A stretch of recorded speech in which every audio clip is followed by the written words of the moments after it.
That's how I got into it. 1 minute a regular cabbie, the next a respected mafioso. You were all right with killing people? Usually people have a problem with that.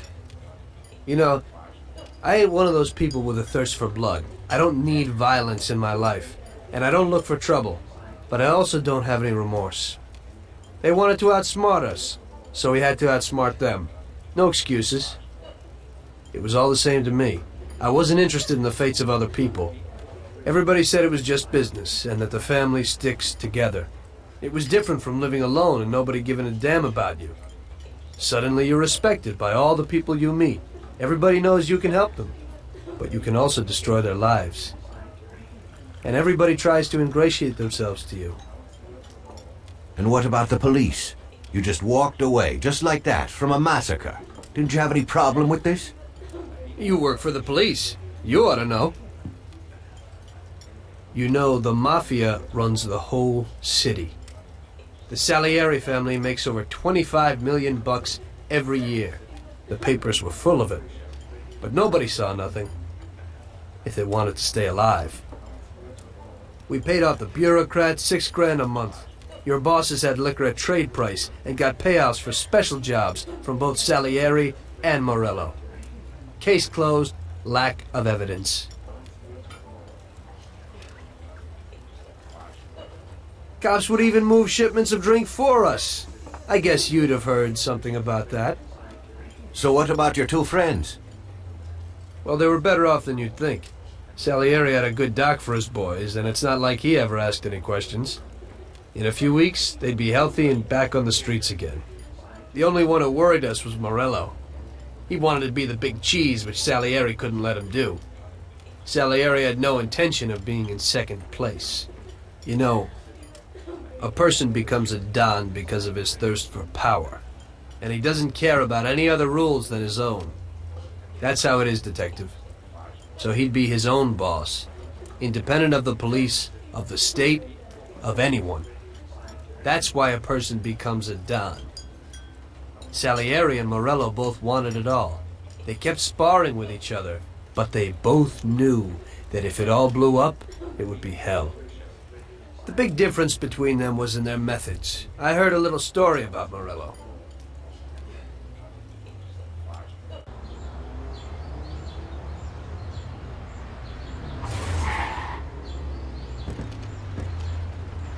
I'm sorry, sir. You I idiot! need it. Do you know what you've done?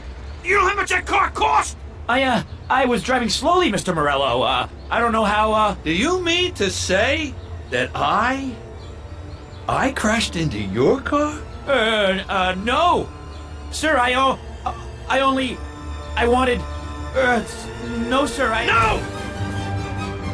Faster gets in my way!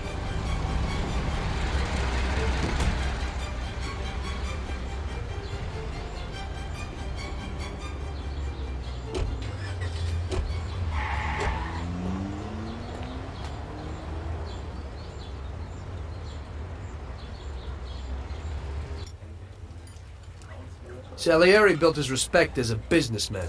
Everybody knew that they didn't need to fear him if they did what they should. They knew that if they needed something, they could come to Mr. Salieri. So Salieri made friends, often helped people with various problems, and expected the same in return. When somebody crossed him, they broke a cardinal rule, and everybody knew what would happen. Morello was just a mean bastard. He built his power through violence. Even his friends feared him. Most people just tried to avoid him.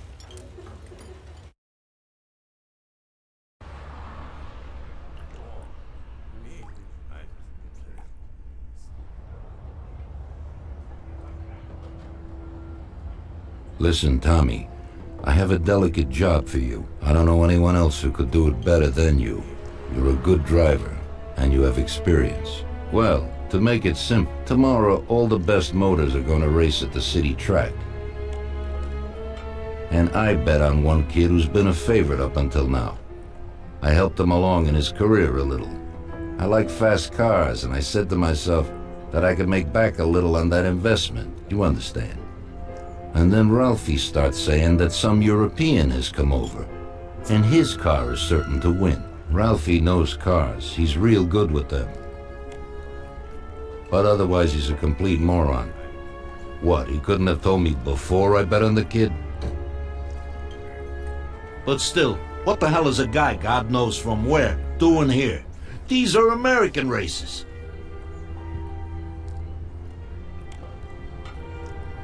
Me and the consigliere here were thinking about what to do. Because a lot of our boys have bet the same as me, and they certainly wouldn't be happy if they lost their dough. And how would that make me look? Like an old idiot. Tommy, I can't let that happen. We thought with our consigliere about what to do with it. If something happens to him, that's no way. It won't be fair play. I won't enjoy my winning at all. Ralph told me that he knows a guy who guards the racetrack garage. Tonight, you're gonna go there and take this European's car to a mechanic who knows his way around these machines. He'll take a look at theirs and maybe improve ours. As soon as he's finished working on it, you'll take it back.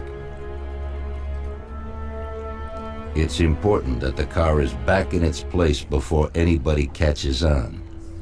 And don't even think about crashing it or getting caught by the cops. Are we clear? Yes, boss. If you pull it off, you'll of course get a share of the winnings. Now go. Ralph will tell you where and how.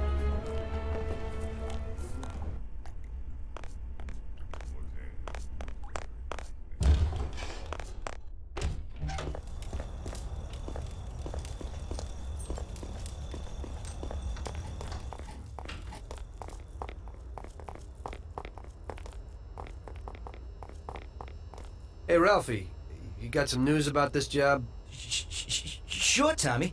You need to go to the city racetrack and borrow that motor there.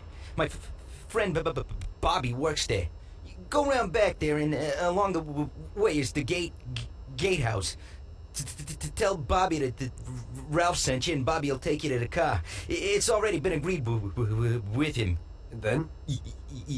You just have to take it to the auto service of my friend Luca Bertoni.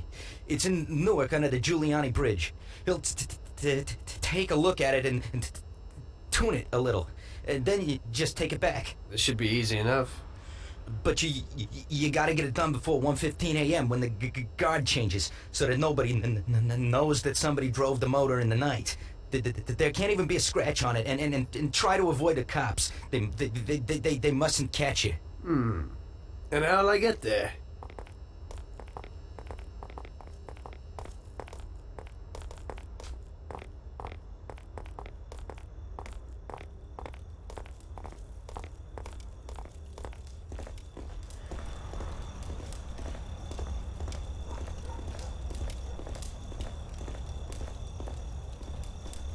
Well, I got something new in. Ain't no big thing to swipe one. Watch. You just stick a piece of wire in here and twist it a little, and you get inside where you gotta join these two wires. Yeah, it shouldn't be a problem. Thanks, Ralphie. Now don't you go sparing the gas, Tom.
Evening.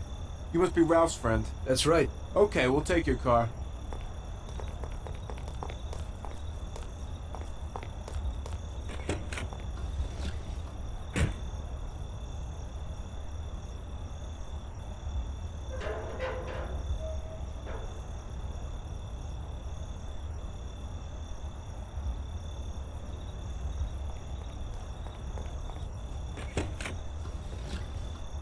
Go in and over to the garage.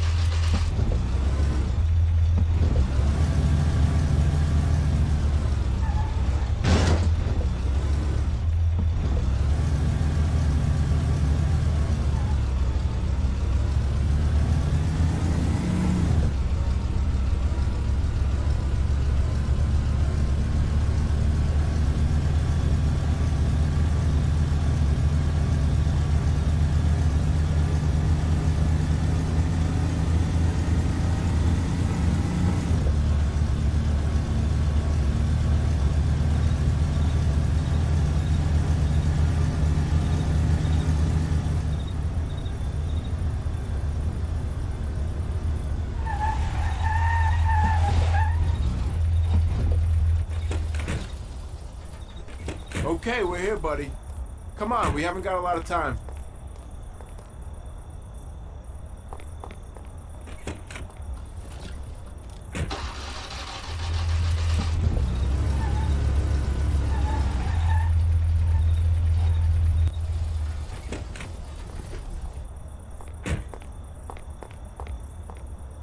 Okay, is that it?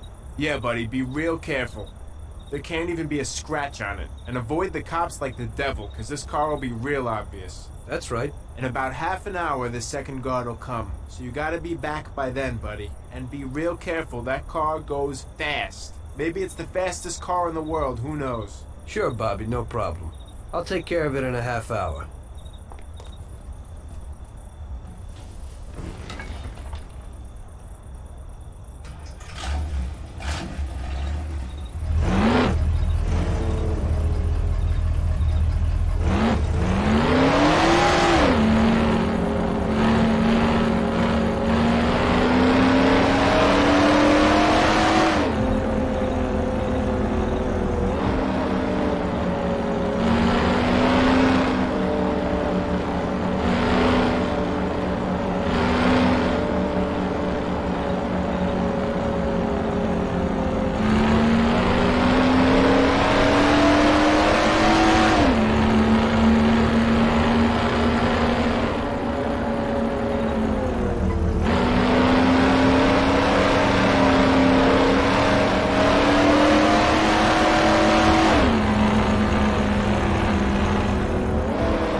Hey there, you're from Mr. Salieri, right?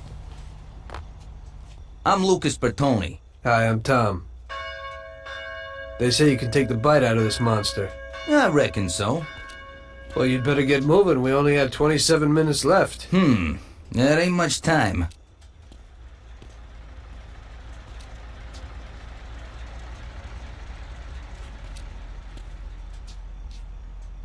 We'll see what could be done. You can hang out a while.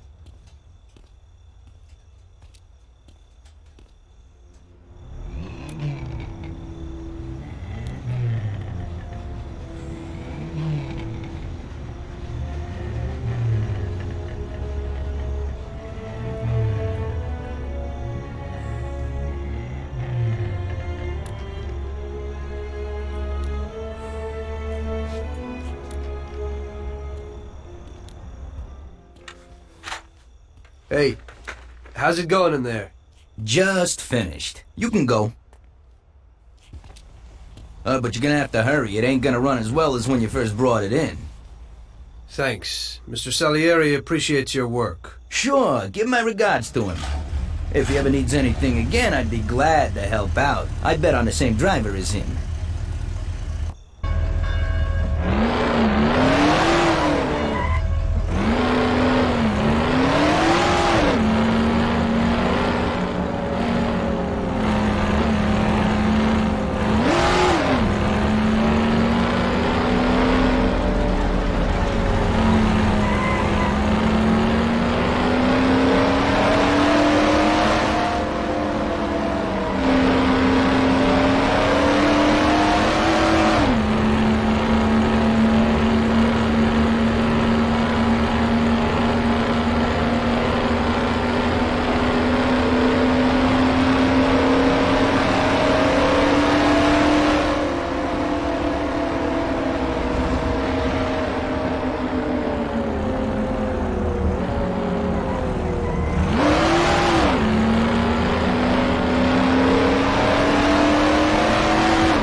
So you pulled it off, buddy.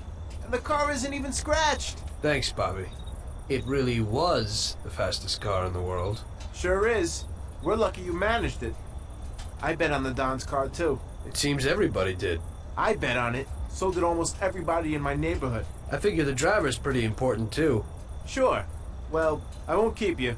Good night. Take care, Bobby. Thanks for the help.